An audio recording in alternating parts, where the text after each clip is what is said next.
Turabasuhuje mwese mukurikira ibiganiro byacu, twizere ko mumeze neza cyane.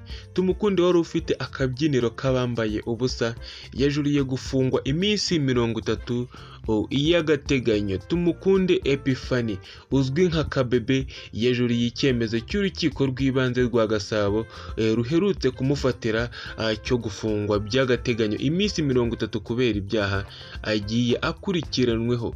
Uyu mugore watawe muri yombi muri Kanama 2024 nyuma y'uko inzego z'umutekano zimenye ko afite akabyiniro kabyiniramo abantu bambaye ubusa. Buri akurikiranweho ibyaha birimo icyo gushakira inyungu mu mibonano mpuzabitsina y'undi, ikiyezandonke ndetse n'icyo gufatanwa ibiyobyabwenge. Kuwa 27/2024 Tumukunde yakatiwe n'urukiko rw'ibanze rwa Gasabo gufungwa iminsi 30 y'agateganyo.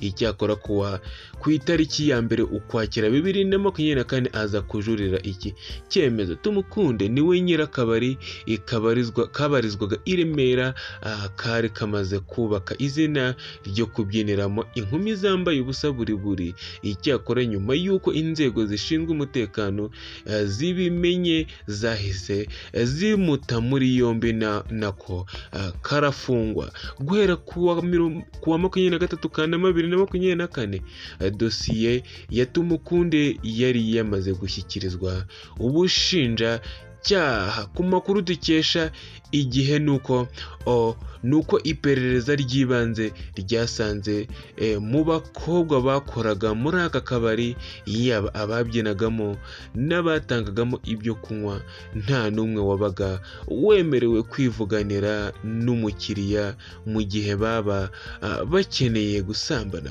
Umukiriya wifuzaga umukobwa wo muri aka kabari yasabwaga guca kuri nyirako bakumvikana igiciro, hanyuma we akaza kugenera umukobwa uri busambanywe amake kuyo yakiriye. Ngibyo rero ibya Tumukunde wari ufite akabyiniro kabambaye ubusa, uburyo yajuriye gufungwa iminsi 30 n'uburyo leta ikomeje uburyo ki bwo kugabanya ibi bikorwa bitari byiza. Mwakoze kubana natwe. Iyi ni Isano TV Show. Ciao ciao.